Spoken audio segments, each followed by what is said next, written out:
কিন্তু হতভাগা পোড়া কপাল মুসলমান, খালি তাল ওড়াও 92% মুসলমান, কিন্তু তোমার ওই শিক্ষায় তোমার সন্তানের সামনে যে বই, ইসলাম শিক্ষার বই আছে কিন্তু শিক্ষক নাই। একজনকে দিয়া পড়ায় আনে, বহু জায়গার রিপোর্ট আমাদের হাতে, এই একজনকে দিয়া পড়াইতে পড়াইতে এমন একজনের কান্দেও দায়িত্ব পড়ছে ইসলাম শিক্ষা বই পড়ানোর জন্যে, যিনি সনাতন ধর্মী হিন্দু ধর্মাবলম্বী। হিন্দুরে দায়িত্ব দেওয়া হয়েছে তোমার ইসলাম শিক্ষা বই পড়ানোর জন্যে। অথচ আমরা বহুদিন থেকে দাবি জানিয়ে আসছি, ওই জায়গায় একজন আলেমকে নিয়োগ দেন আপনারা, আলিয়া থেকে দেন না, কওমি থেকে স্বীকৃতি তো দিয়েছেন, ওখানে ধর্মীয় শিক্ষক নিয়োগ দেন। আমাদের দাবি, আমাদের চিন্তা চেতনার প্রতি বৃদ্ধাঙ্গুলি দেখায়া সাম্প্রতিককালে এক প্রজ্ঞাপন জারি করা হয়েছে যে বাংলাদেশের 65,500+ স্কুলে ধর্মীয় শিক্ষক তো নিয়োগ দিবেই না, বরং তারা একজন করে গান আর নাচের শিক্ষক নিয়োগ দেওয়ার সিদ্ধান্ত নিয়েছে।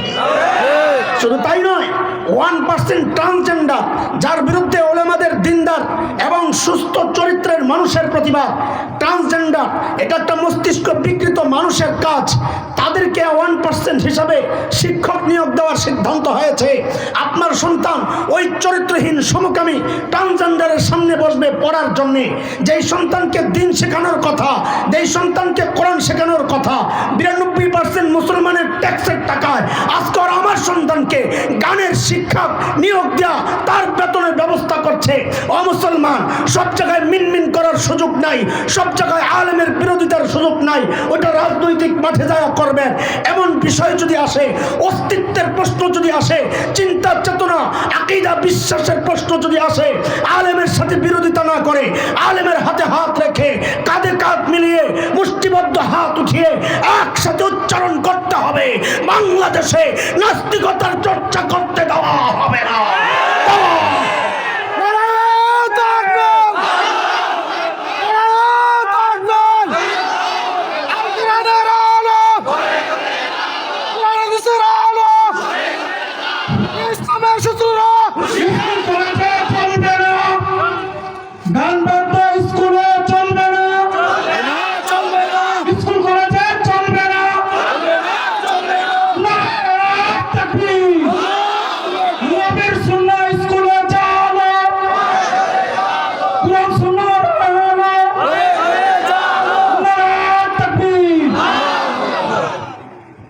এটা কি কারো বিরুদ্ধে বললাম? রাজনীতির কোন রাজনৈতিক নেতার বিরুদ্ধে বললাম না, যারা এদেশে পশ্চিমা কালচার প্রতিষ্ঠা করতে চায় ওদের বিরুদ্ধে। আমরা ভালো আছি, আমরা ভালো আছি, আমাদের কালচার, আমাদের তেহজিব, আমাদের তামাদ্দুদ, আমাদের কৃষ্টি নিয়ে আমরা ভালো আছি, আমাদের দিন নিয়ে আমরা ভালো আছি, আমাদের পারিবারিক সম্পর্ক নিয়ে আমরা ভালো আছি, আমাদের সামাজিক এই কালচার নিয়ে আমরা ভালো আছি। পশ্চিমাদের ওই ল্যাংটা উলঙ্গ কালচার আমাদের দরকার নাই। এটা হচ্ছে তাদের একটা কৌশল। তারা কখনো যুদ্ধের মাধ্যমে পরাজিত করতে চায়, কখনো মানুষের চিন্তা চেতনা মগজ ধ্বংসের মাধ্যমে পরাজিত করতে চায়। তারা জানে মুসলমান ওই জাতি যাদের স্লোগান হচ্ছে হয়তো শাহাদাত নয়তো খেলাফত, এই চিন্তা যারা বুকে ধারণ করে তাদের সাথে যুদ্ধ করে তাদেরকে পরাজিত করা অতটা সহজ না, যা তারা হারে হারে আফগানিস্তানে টের পেয়েছে। এই জন্য তারা কৌশল পাল্টিয়েছে, মুসলমানের সন্তানের চিন্তা চেতনা ধ্বংস করে আসলে তারা এদেশকে স্বাধীন করতে চায়, খ্রিস্টান রাষ্ট্র বানাতে চায়।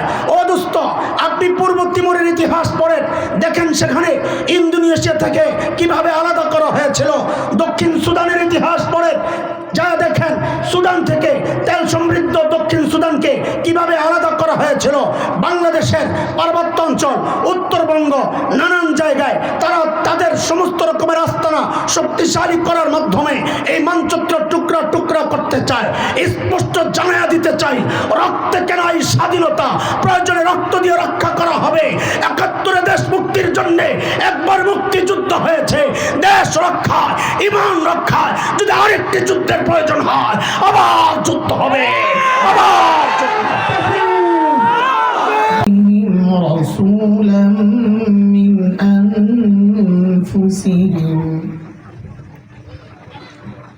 রাসূলাম মিন আনফুসিহিম ইয়াতলু আলাইহিম আয়াতিহি ওয়া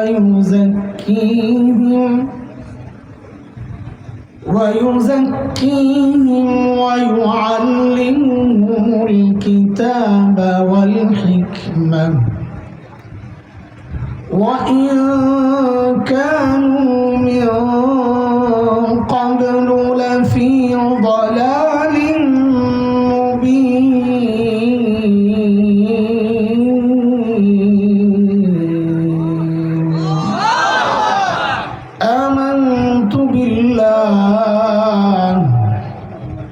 সাদাকাল্লাহুল আলিয়্যুল আযীম।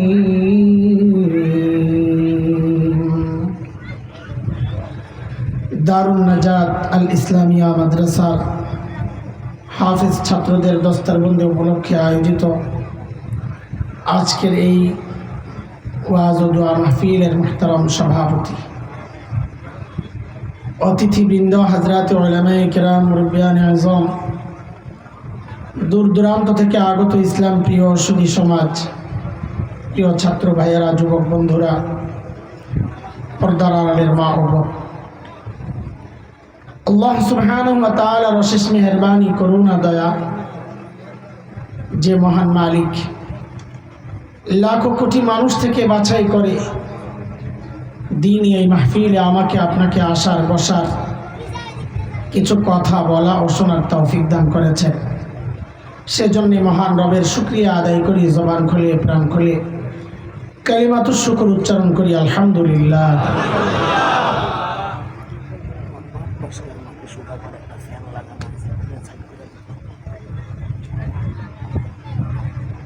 কুরআন আল কারীমের সূরাত আলে ইমরানের একটা আয়াত পড়েছি। রবিউল আউয়াল মাস, নবী আলাইহিস সালাতু ওয়াস সালামের সাথে সংশ্লিষ্ট এই আয়াত। আবার মাদ্রাসা শিক্ষা, নবী আলাইহিস সালামের জীবন এবং মাদ্রাসা শিক্ষা দুইটার সমন্বয়ে আজকে কিছু কথা বলতে চাই। আমার নবীর দুনিয়ায় আগমনের মূল উদ্দেশ্য কি ছিল এবং এই মাদ্রাসা শিক্ষা কি, এটা অনেকের কাছে এখনো বিষয়টা অস্পষ্ট। অনেকে মনে করেন মাদ্রাসায় পড়বে মানে মসজিদের ইমামতি করবে, আর কি কাজ, বাড়ি বাড়ি যাবে, কেউ মারা গেলে যাবে, আমার দোয়া লাগলে দোয়া করবে, আজান দিবে, জানাজা পড়াবে, বিয়ে শাদীর মধ্যে ডাক পড়বে। অনেকেরই ধারণা মাদ্রাসা মানে এই কাজ। এই জন্য আজকে আমাদের আলোচনার একটা মূল বিষয় থাকবে মাদ্রাসা কি, কি উদ্দেশ্য মাদ্রাসার। আরেকটা অংশ আমার নবী দুনিয়ায় কেন আসছেন। সমস্ত নবীকে আল্লাহ দুনিয়ায় কেন পাঠাইছেন, শুধু আমাদের নবী না, সমস্ত নবীকে আল্লাহ দুনিয়ায় কেন পাঠাইছেন। আল্লাহ তাআলা যখন দেখেছেন তার বান্দা ধ্বংসের খাদে চলে যাচ্ছে, জাহান্নামের রাস্তায় ছুটে চলেছে, ওই বিপন্ন বিপর্যস্ত মানবতাকে রক্ষার জন্য আল্লাহ সুবহানাহু ওয়া তাআলা যুগে যুগে হযরত আম্বিয়া আলাইহিস সালামকে দুনিয়ায় পাঠিয়েছেন। যেমন হযরত মূসা আলাইহিস সালামকে আল্লাহ দুনিয়ায় কেন পাঠাইছেন। আল্লাহ তাআলা যখন দেখেছেন বনি ইসরাইলের উপর ফেরাউন এবং তার বংশের লোকদের এমন নির্যাতন চলছিল বনি ইসরাইলের উপর যে বনি ইসরাইল নিঃশেষ হয় প্রায়, কি করত জানেন। নির্যাতনের কিছু ধরন কোরআন আল কারীমের মধ্যে আসছে। যেমন একটা ধরন আমি বলি, সূরা ইব্রাহিম 13 নম্বর পারা, সূরা ইব্রাহিম 6 নম্বর আয়াত। নির্যাতনের ধরন আল্লাহ বলতেছেন। আল্লাহ বলে, وَإِذْ قَالَ مُوسَى لِقَوْمِهِ اذْكُرُوا نِعْمَةَ اللَّهِ عَلَيْكُمْ إِذْ أَنْجَاكُمْ مِنْ آلِ فِرْعَوْنَ يَسُومُونَكُمْ سُوءَ الْعَذَابِ وَيُذَبِّحُونَ أَبْنَاءَكُمْ وَيَسْتَحْيُونَ نِسَاءَكُمْ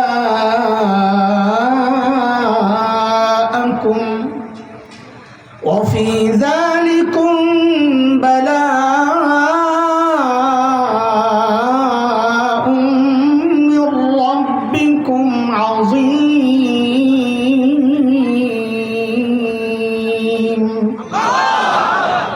এই আয়াতে আল্লাহ নির্যাতনের ধরন দেখাইছেন। আমি পুরো আয়াতের তর্জমা করব না, যতটুকু দরকার ওই চুম্বক অংশ নিচ্ছি। ফেরাউন কি করত? যখনই কোনো মেয়ে জন্ম নিত ফেরাউন বাঁচায় রাখত, কিন্তু যখনই কোনো ছেলে জন্ম নিত তো ফেরাউন তার ক্ষমতা হারাবে এইরকম একটা আশঙ্কা জেগেছে এক স্বপ্নের ব্যাখ্যায়। ফেরাউন তার ক্ষমতা টেকানোর জন্যে ওই ছোট্ট বাচ্চাগুলোকে, সদ্যজাত শিশুগুলোকে, ছেলেগুলোকে জবেহ করে করে হত্যা করত। আমাকে আপনারা কিছু কথাবার্তার জবাব দেওয়া লাগবে, চুপচাপ বসা থাকার সুযোগ নাই। এত রাতে মনোযোগ থাকবেনি, কিছু কথা শোনা যাবেনি। আপনাদের মনোযোগ আসেনি? এত রাত্রে মনোযোগ কেমনে থাকে? সুবহানাল্লাহ। আপনাকে এলাকায় বৃহস্পতিবারে আসাটা আমাদেরই বোকামি, আসলে আপনাকে দোষ না, দোষ আমগো। আমরা কেন বৃহস্পতিবারে রাজি হই যে কোনা বাড়ি যাব, সামনে থেকে ভোগরারে সাইড করে যদি একটা রাস্তা বের করুন যাইব তাইলে আসবো, না হয় বৃহস্পতিবারে কানে ধরছি। আর জিন্দগি তো আপনাকে এলাকা আনো না। তো মনোযোগ আছে আপনাদের? পরীক্ষা নিলে আবার ফেল করবেন না তো ইনশাল্লাহ? বলেন বলেন নাই যে অন্তত ধরা খাইবেন। তো দেখি একটা পরীক্ষা নেই, দেখি। আচ্ছা, কে কে ঘুমাইছেন একটু হাত উঠায় দেখান তো। আল্লাহু আকবার। হাত উঠায় এরপরে যে টের পায় এরপরে ঘুমাই নাই, ঘুমাই নাই। তার মানে মনোযোগের একটু ত্রুটি আছে, পুরোপুরি মনোযোগ লাগবে। একটা তাকবীর দেন, লিল্লাহি তাকবীর, আরো জোরে তাকবীর। মাশাআল্লাহ, শয়তান যাবো না। আপনাদেরকে জিজ্ঞেস করি, এই যে ছোট্ট বাচ্চা, সদ্যজাত শিশু, যার শরীরের হাড্ডিগুলো এখনো গোশতের মতো নরম, এই ছোট্ট বাচ্চার পক্ষে ফেরাউনের মতো এমন শক্তিশালী বাচ্চাকে ক্ষমতা থেকে নামানো সম্ভব ছিল?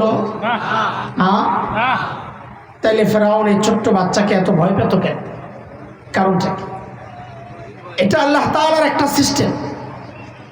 আল্লাহ দুনিয়া এইভাবেই রেখেছেন, কেউ যখন হক হয়, সে যত দুর্বল হোক না কেন, কেউ যখন বাতিল হয়, সে যত শক্তিশালী হোক না কেন, আল্লাহর সিস্টেম এটা। আল্লাহ ওই দুর্বল হকের ভয় ওই শক্তিশালী বাতিলের কলিজায় ঢুকায়া দেন। এর এক জ্বলন্ত প্রমাণ হচ্ছে বাংলাদেশের আলেম ওলামা। কি আছে হুজুরের কাছে? তাসবিহ আর মিসওয়াক ছাড়া কিচ্ছু নাই। বিশ্বাস না হইলে চেক করে দেখেন। কিন্তু আপনারা এত ভয় পান, সুবহানাল্লাহ। আমরা দেখেছি, আরে আমাদের শেখ ও মুর্শিদ শেখুল ইসলাম আল্লামা আহমদ শফি নওয়ারাল্লাহু মারকাদা, মানুষটা জীবনের শেষ সময়ে হুইল চেয়ারের মধ্যে সোজা হয়ে বসে থাকতে পারতেন না, কাত হয়ে যেতেন।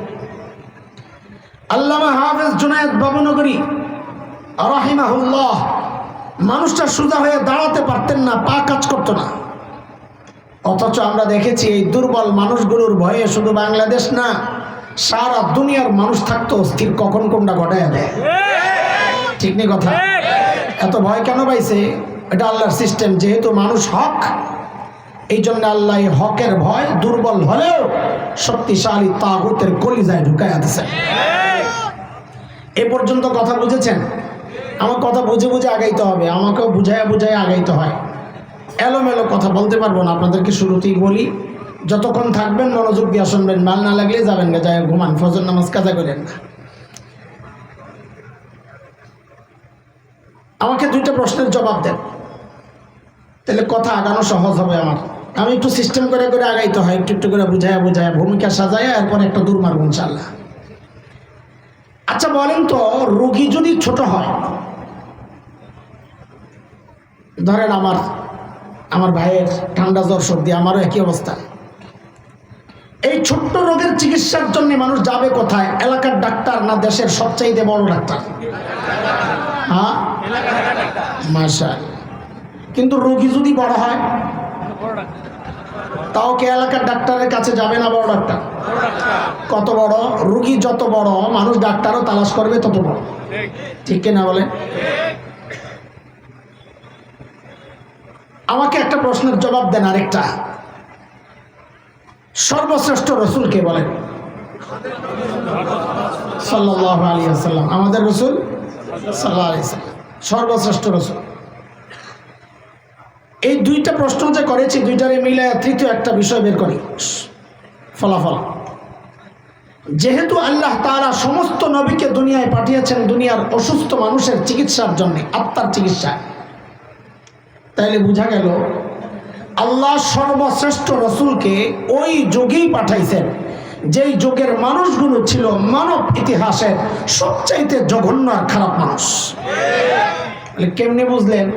বলে ডাক্তার যেহেতু সবচাইতে বড়, বোঝা গেল যাদের চিকিৎসার জন্য পাঠানো হয়েছে ওরা রোগীও ছিল সবচাইতে। বুঝে আসছে কথা? সেই রোগীদের যুগটাকে ইতিহাসে বলা হয় আইয়ামে জাহিলিয়া, বর্বরতার যুগ। বর্বরতার মাত্রা কতদূর ছিল ইতিহাস পড়েন, দেখবেন শরীরের পশম দাঁড়ায় যায়। মানুষ এতটা খারাপ কি করে হয়? কি করতো জানেন? একটা পয়সার জন্য মানুষ খুন করে ফেলত। আরে মূর্তি পূজা এখন হয় কি হয় না? তখনও হতো। পার্থক্য কি? এখন মসজিদের মধ্যে রেখে মূর্তি পূজা করা হয়, অথচ তখন বাইতুল্লাহর ভেতরেই ছিল 360 মূর্তি, ঘরের মধ্যে আলাদা মূর্তি। কোথাও সফরে গেলে বগলের নিচে করে পকেটে করে আলাদা একটা মূর্তি নিয়ে নিত। কেন? রাস্তায় পূজা করার জন্য যদি আবার খোদা না পাওয়া যায়, বান্দা খোদা পকেটে নিয়ে ঘুরে। বুঝেন না অবস্থা? জন্ম নিয়ন্ত্রণ এখন হয় কি হয় না? তখন হতো। পার্থক্য কি? এখন জন্ম নিয়ন্ত্রণ হয়, পেটের মধ্যে বাচ্চা নষ্ট করা হয় অথবা আস্তি দেওয়া হয় না। আর তখন জন্ম নিয়ন্ত্রণ হতো বাচ্চা হওয়ার পর দেখতো ছেলে না মেয়ে। যদি দেখছে ছেলে রেখে দিত, আর যদি দেখছে মেয়ে, এটা ছিল বাবার জন্য সামাজিক কলঙ্ক। আমি মেয়ের বাবা, ওই কলঙ্ক থেকে বাঁচার জন্য বাবা নিজ হাতে নিজের কলিজার টুকরা মেয়েকে জীবন্ত দাফন করে দিত। কোরআন আল কারীমের একাধিক জায়গায় আসছে এই বিষয়টা, যেমন সূরা নাহল 14 নম্বর পারা, 58, 59 নম্বর আয়াত। এগুলো বলি এই জন্যই, তাফসীর যায় দেখবেন, খুললেন পুরা পড়াটা পড়বেন তো আরো ক্লিয়ার হবে। আল্লাহ তাআলা বলেন, وَإِذَا بُشِّرَ أَحَدُهُم بِالْأُنثَىٰ ظَلَّ وَجْهُهُ مُسْوَدًّا وَهُوَ كَظِيمٌ يَتَوَارَىٰ مِنَ الْقَوْمِ مِن سُوءِ مَا بُشِّرَ بِهِ أَيُمْسِكُهُ عَلَىٰ هُونٍ أَمْ يَدُسُّهُ فِي التُّرَابِ أَلَا سَاءَ مَا يَحْكُمُونَ।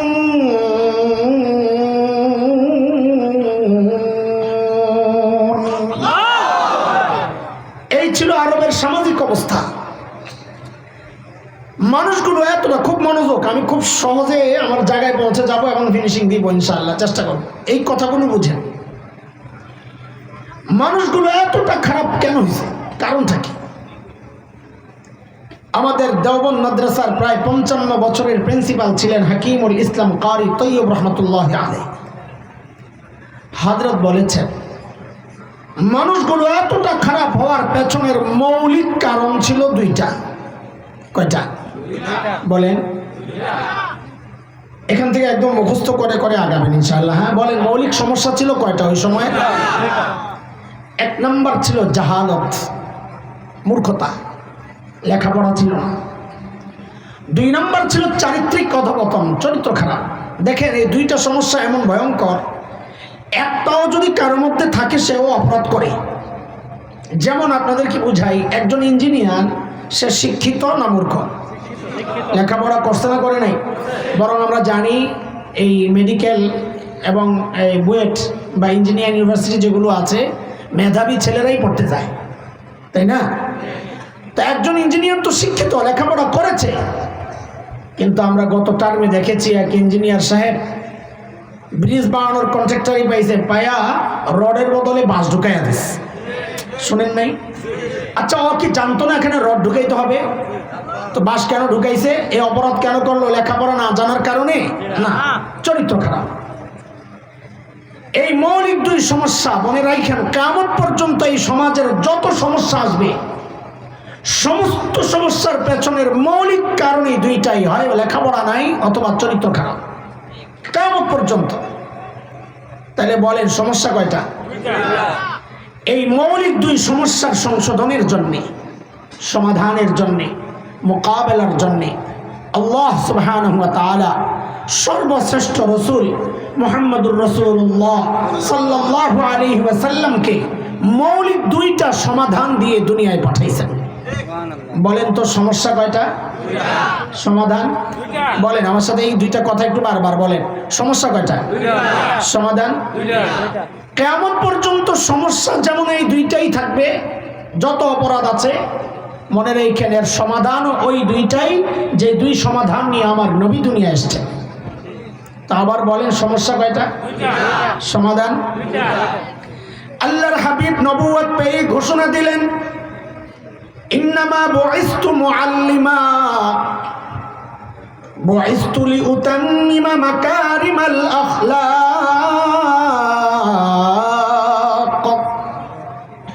নবী ঘোষণা দিলেন, আল্লাহ আমাকে শিক্ষক বানায়া দুনিয়ায় পাঠাইছেন। কি বানায়া? আমাদের নবী কি ছিলেন? বলেন কি ছিলেন? আবার বলেন কি ছিলেন? সুবহানাল্লাহ। শিক্ষক বানায় আল্লাহ কেন পাঠাইছেন? ওই যে দুই সমস্যার এক সমস্যা মূর্খতা, ওটা দূর করার জন্য। দুই নম্বর নবী বলেন, আল্লাহ আমাকে সর্বোচ্চ উন্নত চরিত্র দিয়ে দুনিয়ায় পাঠিয়েছেন কেন? আমি যেন ওই বর্বর আরবদের পেছনে মেহনত করে করে ওই চরিত্রহীন মানুষগুলোকে মানব ইতিহাসের শ্রেষ্ঠ চরিত্রবান মানুষ বানাতে পারি। আমি আবারও পিছনে যাব। সমস্যা কয়টা? সমাধান। আমাদের নবী যেন কি ছিলেন? বলেন আরো জোরে বলেন, আরো জোরে বলেন। কিছু কথাবার্তা বলবো, আপনাদের কষ্ট লাগতে পারে, বলবো কি বলবো না? বলেন কষ্ট লাগবে যে? কষ্ট লাগবে না? বলেন কেন? না লাগলে তো আমি আমার বইলা লাভ কি? আমি তো বলবোই কষ্ট লাগার জন্য, কিন্তু কষ্ট দেওয়ার জন্য না। আল্লাহ সাক্ষী, আপনাদেরকে কষ্ট দেওয়ার জন্য খোঁচাবো না। কথাগুলো বলবো উদ্দেশ্য একটাই, আপনাদের হৃদয়ে আফসোসের আগুন জ্বালাইতে। আহারে কি করলাম জীবনে, বুঝে আসছে কথা? তো আবার বলেন আমাদের নবী কি ছিলেন? দেখেন আপনারা যারা মাদ্রাসাওয়ালা না, এখানে কওমি আলিয়া আমি আলাদা করতে চাই না, যারা দ্বীনি শিক্ষার সাথে নিজেকে যুক্ত করতে পারেন নাই, আপনাদের গর্বের উপলক্ষের শেষ নাই। কেউ ডাক্তার তার গর্ব, কেউ ডক্টর তার গর্ব, কেউ ইঞ্জিনিয়ার তার গর্ব, কেউ শিল্পপতি, সমাজপতি, সেনাপতি, হ্যাঁ তার গর্ব, কেউ জনপ্রতিনিধি, মেম্বার, চেয়ারম্যান, এমপি, কমিশনার, মন্ত্রী, এগুলো তার গর্ব। কারো ছেলে মেয়ে ইউরোপ আমেরিকায় থাকে, এটা তার গর্ব। কিন্তু এই যে মৌলবীগুলো দেখতেছেন, যাদেরকে আপনারা পশ্চাৎপদ সমাজের সেকেলে মনে করেন, যাদেরকে গাইয়া খ্যাত, যাদেরকে মনে করেন, আমাদের গর্বের এত উপলক্ষ নাই যা আপনাদের আছে। তবে আমাদের গর্বের একটা উপলক্ষ আছে, সেটা কি জানেন? আমরা লেখাপড়া যাই করি, আমাদের লেখাপড়ার সমস্ত লেখাপড়ার গোড়ায় শিক্ষক মুহাম্মদুর রাসূলুল্লাহ সাল্লাল্লাহু আলাইহি ওয়াসাল্লাম। সমস্ত লেখাপড়া। যেমন একটা উদাহরণ দিয়ে থাকি আমি, আপনারাও শুনেন, বোঝানোর জন্য বলা। এটা বুখারী শরীফের নাম জানেন? শুনছেন? না শোনার কোনো উপায় নাই। তো এখন তো আপনারা বুখারী দেখে দেখে হুজুরকে বিরুদ্ধে ফতোয়া দেন। বুখারীতে আছে। এখন আর মানুষ এলেম আনার জন্য আলেমের কাছে যায় না। নতুন উস্তাদ পাইছে একজন, ফদিলাতুল শেখ আল্লামা মুফতি ইন্টারনেট লানাতুল্লাহি আলাইহি। এখন যা লাগে হযরতের কাছে যায় না। কি কথা ঠিক কি না? হ্যাঁ, বুখারী শরীফ আপনারা নাম শুনেছেন, আমরা পড়েছি, আলহামদুলিল্লাহ পড়াচ্ছি, আল্লাহ শুকর। প্রথম হাদিস, ইন্নামাল আ'মালু বিন্নিয়াত, লম্বা হাদিস। এই হাদিসটা আমি ঢাকার ফরিদাবাদ মাদ্রাসায় পড়েছি। আমার উস্তাদ মুহতারাম শেখুল হাদিস আল্লামা আব্দুল হাফিজ রহমতুল্লাহ আলাইহি, এই হাদিসটা আমি দেওবন্দ মাদ্রাসায় পড়েছি। আমার উস্তাদ শেখুল হাদিস আল্লামা নাসির খান রহমতুল্লাহ আলাইহি, আমার এই দুই উস্তাজের উস্তাজ এই হাদিসের, শাইখুল আরব আল আজম হযরত হুসাইন আহমদ মাদানী নওয়ারাল্লাহু মারকাদা। তার উস্তাদ ছিলেন শাইখুল হিন্দ মাহমুদ হাসান দেওবন্দি রহমতুল্লাহি আলাইহি। তার উস্তাদ ছিলেন ব্রিটিশ বিরোধী আন্দোলনের অন্যতম সিপাহসালার মুজাহিদে মিল্লাত ইমাম কাসেম নানুতুবি রহমতুল্লাহি আলাইহি। তার উস্তাদ ছিলেন শাহ আব্দুল গনি মুজাদ্দিদে দেহলভী রহমতুল্লাহি আলাইহি। তার উস্তাদ ছিলেন শাহ মোহাম্মদ ইসহাক দেহলভী রহমতুল্লাহি আলাইহি। তার উস্তাদ ছিলেন শাহ আব্দুল আজিজ মুহাদ্দিস দেহলভী রহমতুল্লাহি আলাইহি। তার উস্তাদ ছিলেন শাহ ওয়ালিউল্লাহ মুহাদ্দিস দেহলভী রহমতুল্লাহি আলাইহি। তার উস্তাদ ছিলেন আবু তাহের আল মাদানী রহমতুল্লাহি আলাইহি। তার উস্তাদ ছিলেন ইব্রাহিম কুর্দি রহমতুল্লাহি আলাইহি। তার উস্তাদ ছিলেন আহমদ আল কুশাশি রহমতুল্লাহি আলাইহি। তার উস্তাদ ছিলেন আহমদ আশ-শিন্নাবি রহমতুল্লাহি আলাইহি। তার উস্তাদ ছিলেন মুহাম্মদ আর-রামালি রহমতুল্লাহি আলাইহি। তার উস্তাদ ছিলেন জাইনুদ্দিন আল মিসরি রহমতুল্লাহি আলাইহি। তার উস্তাদ ছিলেন আহমদ ইবনে আলী আল হাজার আসকালানি রহমতুল্লাহি আলাইহি। তার উস্তাদ ছিলেন ইব্রাহিম আত-তানুখি রহমতুল্লাহি আলাইহি। তার উস্তাদ ছিলেন আবুল আব্বাস আল হাজ্জার রহমতুল্লাহি আলাইহি। তার উস্তাদ ছিলেন আবু আলী আজ-জুবাইদি রহমতুল্লাহি আলাইহি। তার উস্তাদ ছিলেন আবুল ওয়াক্ত আস-সিজজি রহমতুল্লাহি আলাইহি। তার উস্তাদ ছিলেন আবুল হাসান আদ-দাউদি রহমতুল্লাহি আলাইহি। তার উস্তাদ ছিলেন আবু মুহাম্মদ আস-সারাখসি রহমতুল্লাহি আলাইহি। তার উস্তাদ ছিলেন আবু আব্দুল্লাহ ফিরাবি রহমতুল্লাহি আলাইহি। তার উস্তাদ ছিলেন মুহাম্মদ ইবনে ইসমাঈল ইমাম বুখারী রহমতুল্লাহি আলাইহি। তার উস্তাদ ছিলেন হুমায়দি রহমতুল্লাহি আলাইহি। তার উস্তাদ ছিলেন সুফিয়ান ইবনে উয়াইনা রহমতুল্লাহি আলাইহি। তার উস্তাদ ছিলেন ইয়াহইয়া ইবনে সাঈদ আল আনসারী রহমতুল্লাহি আলাইহি। তার উস্তাদ ছিলেন মুহাম্মদ ইবনে ইব্রাহিম আত-তাইমি রহমতুল্লাহি আলাইহি। তার উস্তাদ ছিলেন আলকামা ইবনে ওয়াক্কাস আল-লাইসি রহমতুল্লাহি আলাইহি। তার উস্তাদ ছিলেন ওমর ইবনুল খাত্তাব রাদিয়াল্লাহু আনহু। তার উস্তাদ ছিলেন মুহাম্মদুর রাসূলুল্লাহ সাল্লাল্লাহু আলাইহি ওয়াসাল্লাম।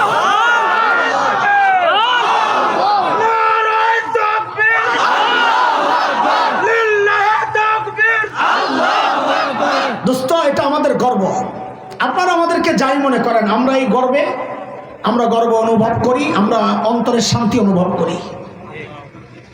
আমাদের সমস্ত মৌলবী, আমি মৌলবী বলতেছি, আপনারা কষ্ট নিয়েন না, ওনারা যেভাবে আমাদেরকে দেখে ওইভাবে বলতেছি, আপনারা আবার আমিও তো একই। আমরা লেখাপড়া যাই করি, আমাদের শিক্ষার গোড়ায় কে? সাল্লাল্লাহু আলাইহি ওয়াসাল্লাম।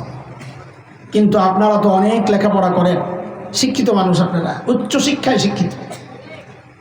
একটু যদি জিজ্ঞেস করি আপনাদের লেখাপড়ার গোড়ার কে, আমি আপনাদেরকে বিব্রত করার জন্য জিজ্ঞেস করতেছি না, শুধু নিজের দিলের মধ্যে আফসোসের আগুন জ্বালাইতে হাজার আরে কোন জায়গার থেকে দড়ি ছিঁড়া কই গেল না। কিন্তু দোস্ত, আপনাদের কাছে একটা বিষয়, এটা একটা গর্বের পরিচয়। কিন্তু এই গর্বের পরিচয় দেওয়ার অধিকার মৌলবীরা আল্লাহর কাছ থেকে এই ঠিকাদারি নিয়ে নেয় নাই যে আপনারা দিতে পারবেন না। এই অধিকার আপনাদেরও ছিল, কিন্তু পারছেন না কেন? কারণ যুগ যুগ ধরে কুচক্রীরা আপনাদের সামনে এমন এক সিলেবাস লিখেছে, যেই সিলেবাসে লেখাপড়া করে আপনি এই গর্বের পরিচয়টা দিতে পারেন না। গত টার্মে আমরা দেখেছি আমাদের আরেকটা গর্বের পরিচয় থেকে আমাদেরকে বঞ্চিত করার অপচেষ্টা হয়েছিল। সেটা কি? এটা হচ্ছে আমরা কার সন্তান একটু বলেন তো? আর ইব্রাহিম তো আমাদের জাতির পিতা, এমনি সন্তান কার? আদম আলাইহিস সালাম। বলেন, ঠিক করে বলেন, আমরা কার সন্তান? আবার বলেন তো। না, এখন থেকে আদম বলবেন না। বলে কেন? বলে শব্দ একটা বাড়ায়া বলবেন, এটা আমাদের গর্বের পরিচয়। এখন থেকে বলবেন আমরা নবী আদমের সন্তান। কার সন্তান? আমি নবীর সন্তান। আরে ভাই, একটা ছেলে এমপির ছেলে, বাবার নাম আব্দুল্লাহ। ওই বাচ্চাকে যদি জিজ্ঞেস করা হয় তুমি কার ছেলে, ও কি বলবে? কি বলবে? এমপি আব্দুল্লাহ। নাকি বলবে আব্দুল্লাহ? শুধু আব্দুল্লাহ বললে যিনি প্রশ্ন করেছেন তিনি ভাববেন কত আব্দুল আছে দুনিয়ায়, তুই কোন আব্দুলের পুত? সে এই সুযোগটা হাতছাড়া করবে না। সে গর্বের সাথে বলবে আমি এমপি আব্দুল্লাহর ছেলে। বলবে কিনা? একটা সামান্য এমপির ছেলে যদি তার বাবার নামের সাথে এমপি যুক্ত করে গর্বের সাথে বলতে পারে, আমি আপনি একজন নবীর সন্তান হইয়া কেন এটা বলবো না আমরা নবী আদমের সন্তান? বলেন আমরা কার সন্তান? আমরা জানি আপনাদের ভিতরে কিছু ঘুরতেছে, সেটা হলো হুজুর আগে তো এইভাবে বলেন নাই, এখন কেন নতুন করে এই নবী লাগান শুরু করছে? কারণ ওরা কাটাকাটি শুরু করছে, এই জন্য আমরাও বাড়ানি শুরু করছি। বলে কোথায় কাটলো? বলে মানুষ গণনার আগেরকার সিস্টেমটার নাম ছিল আদমশুমারি। কি ছিল? আদম যুক্ত ছিল কিনা? হঠাৎ একদিন দেখি আদম নাই, হয়ে গেছে জনশুমারি। কাউকে জিজ্ঞেস করেছেন আদম কেন কাটলেন? করেন নাই। এগুলো আপনাদের মাথা ব্যথা না, মাথা যাদের আছে তাদের ব্যথা করে। আপনারা জিজ্ঞেস করেন নাই কেন আদম কাটা হয়েছে? আদম কাটা হয়েছে কারণ তাদের মাথায় সমস্যা। তারা বিজ্ঞান দিয়ে বুঝতে পেরেছে আমরা আসলে কোনো মানুষের ছেলে সন্তান নাকি আমরা বানর থেকে আসছি। এই গবেষণায় মাথা উড়ে গেছে। একজন গবেষক ছিল, চোর বিজ্ঞানী, বড় মুসওয়ালা। সে লম্বা সময় চিড়িয়াখানায় ছিল। 300-400 বছর চিড়িয়াখানায় থাকার পর হঠাৎ সে লক্ষ্য করলো তার পেছন দিয়ে তার লেজটা গায়েব হয়ে গেছে। আবার কয়দিন পর দেখলো একটু সোজা হয়ে গেছে, শরীর থেকে পশমগুলো ঝরে যাচ্ছে, চেহারার মধ্যে মানুষের একটা ভাব আসছে। সে বাহিরের দিকে তাকায়া দেখে আমি আর ওরা তো একই রকম। তো গেটের কাছে আইসা দিছে এখনকার, কি বলে? I am Zafar Iqbal. ওই বানর কি বলেছে? কথা বলেন না আপনারা? বানর কি বলেছে? I am Zafar Iqbal. আপনাকে সেই পলাতক নেত্রী এই বানরকে বাহির করে আইনা আপনার সন্তানের সিলেবাস প্রণয়নের দায়িত্ব দিয়ে দিস। ও যেহেতু বানরের পুত, ও আইসা এটাই শেখানোর চেষ্টা করেছে আমার সন্তানকে। দোস্ত, ওরা বানরের পুত হোক, এতে আমাদের কোনো আপত্তি নাই। আমরা নবীর সন্তান। আমরা কার সন্তান? আলহামদুলিল্লাহ, তৎকালীন তখনকার উলামায়ে কেরামের প্রতিবাদের মুখে কুচক্রীরা সেদিন পিছু হাঁটতে বাধ্য হয়েছিল, সেই বই তারা বাজেয়াপ্ত করতে বাধ্য হয়েছিল। কিন্তু আমাদের একটা আফসোসের জায়গা আছে। অভিযোগ না, আপনাদের বিরুদ্ধে আমাদের কোনো অভিযোগ নাই, অনুযোগ, কষ্ট থেকে বলা। এই প্রতিবাদগুলো ওলামাদের করার কথা না, এই প্রতিবাদগুলো করার কথা ছিল আপনাদের। কারণ এই ঘোড়ার ডিম হাট্টিমা টিম টিম, এই ঘোড়ার ডিমের সিলেবাস আলেমের সন্তান পড়ে না, পড়বে না। আলেমের সন্তান তো কালা কালা রসুল্লাহ পড়বে। এই সিলেবাস পড়ে আপনার সন্তান। প্রতিবাদ আপনাদের কথা, আপনারা প্রতিবাদ তো করেন নাই, বরং কোন পোড়া কপালে এই প্রতিবাদী আলেমদের বিরুদ্ধাচরণ করেছিলেন। আমরা ভুলে যাই নাই। অদুস্ত, বর্তমানে শুরু হয়েছে আরেক শয়তানি। সাপ একটারে কাটছে, ওই একটা শেষ হয়েছে, কিন্তু পাথরের তল থেকে আরো সাপ বের হচ্ছে। সেই সাপ বর্তমান গভর্নমেন্টকে চারদিক থেকে ঘিরে আছে। তারা বাংলাদেশে বিশেষ করে প্রাথমিক শিক্ষাকে এমনভাবে সাজাচ্ছে, একটা সন্তান, আপনার সন্তান নিজেকে মুসলিম হিসেবে পরিচয় দেওয়ার কিচ্ছু রাখে নাই তারা। আপনাদের কাছে জানতে চাই, ক্লাস 5 পর্যন্ত ওই প্রাথমিক বিদ্যালয়ে ইংরেজি বই আছে না নাই? শিক্ষক তো নাই। কথা বলেন, আছে? আচ্ছা, তাহলে কোনটা ভুল করলাম? বাংলা বই আছে, শিক্ষক তো নাই। তাহলে তো এটাও গেল। অঙ্ক আছে, এটার তো শিক্ষক নাই, তাও আছে। ও, বিজ্ঞানের বই আছে, শিক্ষক নাই, তাও আছে। কথা বলেন, আছে। কিন্তু হতভাগা পোড়া কপাল মুসলমান, খালি তাল ওড়াও 92% মুসলমান, কিন্তু তোমার ওই শিক্ষায় তোমার সন্তানের সামনে যে বই, ইসলাম শিক্ষার বই আছে, কিন্তু শিক্ষক নাই। একজনকে দিয়া পড়ায় আনে, বহু জায়গার রিপোর্ট আমাদের হাতে। এই একজনকে দিয়া পড়াইতে পড়াইতে এমন একজনের কান্দেও দায়িত্ব পড়ছে ইসলাম শিক্ষা বই পড়ানোর জন্যে, যিনি সনাতন ধর্মী হিন্দু ধর্মাবলম্বী। হিন্দুরে দায়িত্ব দেওয়া হয়েছে তোমার ইসলাম শিক্ষা বই পড়ানোর জন্যে। অথচ আমরা বহুদিন থেকে দাবি জানিয়ে আসছি, ওই জায়গায় একজন আলেমকে নিয়োগ দেন আপনারা আলিয়া থেকে, দেন না কওমি থেকে, স্বীকৃতি তো দিয়েছেন, ওখানে ধর্মীয় শিক্ষক নিয়োগ দেন। আমাদের দাবি, আমাদের চিন্তা চেতনার প্রতি বৃদ্ধাঙ্গুলি দেখায়া সাম্প্রতিককালে এক প্রজ্ঞাপন জারি করা হয়েছে যে বাংলাদেশের 65,500+ স্কুলে ধর্মীয় শিক্ষক তো নিয়োগ দিবেই না, বরং তারা একজন করে গান আর নাচের শিক্ষক নিয়োগ দেওয়ার সিদ্ধান্ত নিয়েছে। শুধু তাই নয়, 1% ট্রান্সজেন্ডার, যার বিরুদ্ধে ওলামাদের দিনদার এবং সুস্থ চরিত্রের মানুষের প্রতিবাদ। ট্রান্সজেন্ডার এটা একটা মস্তিষ্ক বিকৃত মানুষের কাজ তাদেরকে 1% হিসাবে শিক্ষক নিয়োগ দেওয়ার সিদ্ধান্ত হয়েছে। আপনার সন্তান ওই চরিত্রহীন সমকামী ট্রান্সজেন্ডারের সামনে বসবে পড়ার জন্যে। যেই সন্তানকে দিন শেখানোর কথা, যেই সন্তানকে কোরআন শেখানোর কথা, 92% মুসলমানের ট্যাক্সের টাকায় আজকে আমার সন্তানকে গানের শিক্ষক নিয়োগ দেওয়া, তার বেতনের ব্যবস্থা করছে। ও মুসলমান, সব জায়গায় মিনমিন করার সুযোগ নাই, সব জায়গায় আলেমের বিরোধিতার সুযোগ নাই। ওটা রাজনৈতিক মাঠে যায় করবেন। এমন বিষয় যদি আসে, অস্তিত্বের প্রশ্ন যদি আসে, চিন্তা চেতনা আকীদা বিশ্বাসের প্রশ্ন যদি আসে, আলেমের সাথে বিরোধিতা না করে আলেমের হাতে হাত রেখে কাঁধে কাঁধ মিলিয়ে মুষ্টিবদ্ধ হাত উঠিয়ে একসাথে উচ্চারণ করতে হবে, বাংলাদেশে নাস্তিকতার চর্চা করতে দেওয়া হবে না।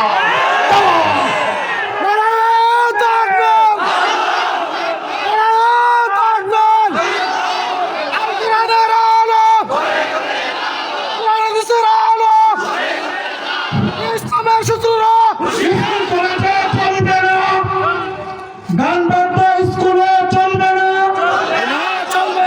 স্কুল কলেজে চলবে না,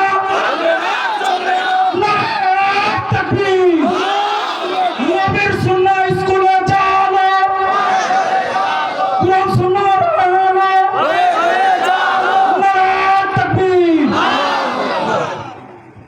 এটা কি কারো বিরুদ্ধে বললাম? রাজনীতির কোনো রাজনৈতিক নেতার বিরুদ্ধে বললাম না। যারা এই দেশে পশ্চিমা কালচার প্রতিষ্ঠা করতে চায় ওদের বিরুদ্ধে। আমরা ভালো আছি, আমরা ভালো আছি। আমাদের কালচার, আমাদের তেহজিব, আমাদের তামাদ্দুদ, আমাদের কৃষ্টি নিয়ে আমরা ভালো আছি, আমাদের দিন নিয়ে আমরা ভালো আছি, আমাদের পারিবারিক সম্পর্ক নিয়ে আমরা ভালো আছি, আমাদের সামাজিক এই কালচার নিয়ে আমরা ভালো আছি। পশ্চিমাদের ওই ল্যাংটা উলঙ্গ কালচার আমাদের দরকার নাই। এটা হচ্ছে তাদের একটা কৌশল। তারা কখনো যুদ্ধের মাধ্যমে পরাজিত করতে চায়, কখনো মানুষের চিন্তা চেতনা মগজ ধ্বংসের মাধ্যমে পরাজিত করতে চায়। তারা জানে মুসলমান ওই জাতি যাদের স্লোগান হচ্ছে হয়তো শাহাদাত নয়তো খেলাফত, এই চিন্তা যারা বুকে ধারণ করে তাদের সাথে যুদ্ধ করে তাদেরকে পরাজিত করা অতটা সহজ না, যা তারা হারে হারে আফগানিস্তানে টের পেয়েছে। এই জন্য তারা কৌশল পাল্টিয়েছে, মুসলমানের সন্তানের চিন্তা চেতনা ধ্বংস করে। আসলে তারা এদেশকে স্বাধীন করতে চায়, খ্রিস্টান রাষ্ট্র বানাতে চায়। ও দোস্ত, আপনি পূর্ব তিমুরের ইতিহাস পড়েন, দেখেন সেখানে ইন্দোনেশিয়া থেকে কিভাবে আলাদা করা হয়েছিল। দক্ষিণ সুদানের ইতিহাস পড়েন, যা দেখেন সুদান থেকে তেল সমৃদ্ধ দক্ষিণ সুদানকে কিভাবে আলাদা করা হয়েছিল।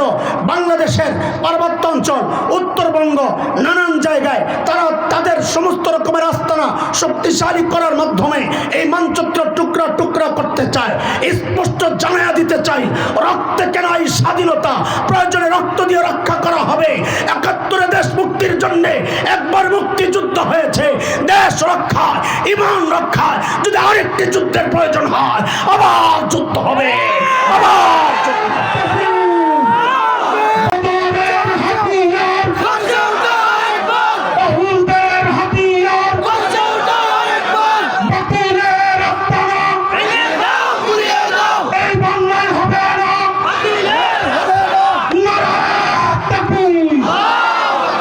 পাশে থাকবেন তো ইনশাআল্লাহ?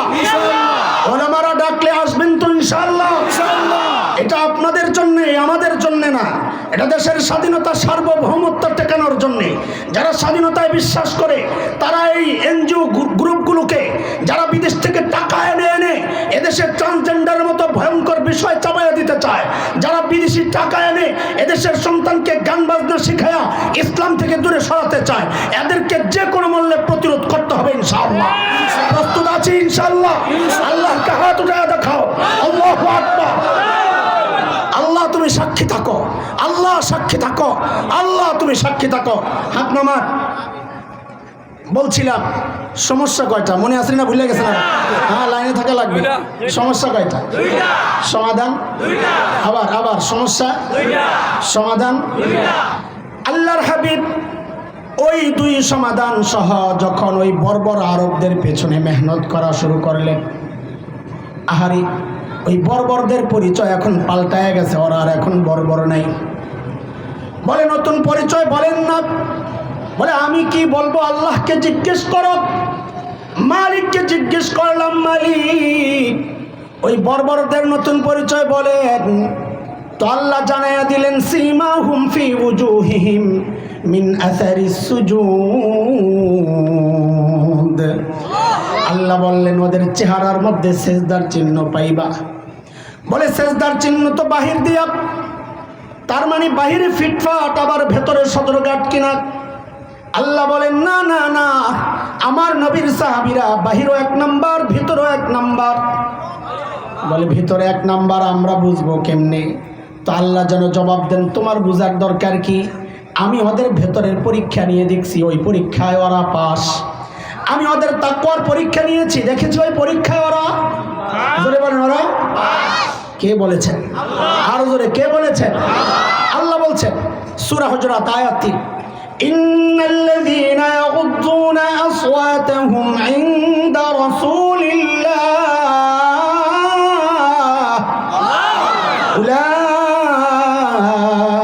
উলাইকাল্লাযীনা ইমতাহানাল্লাহু কুলুবাহুম লিত্তাকওয়া লাহুম মাগফিরাতুন ওয়া আজরুন আযীম।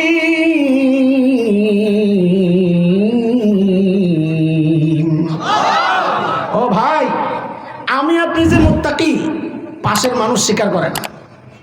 বউ বউ বউ, পাশের মানুষকে যত পিসাব আছে ২-৪ জন থাকলে জিজ্ঞেস করেন, বহু মানুষ মুরিদ হয় কিন্তু বউ মুরিদ হয় না। চিনি তুমি কোন মার্কা বুজুর্গ, ঠিক নেই? আমারটা মুরিদ হয় না, থাকা আর অন্যটি বাদ, আমারটা আমাকে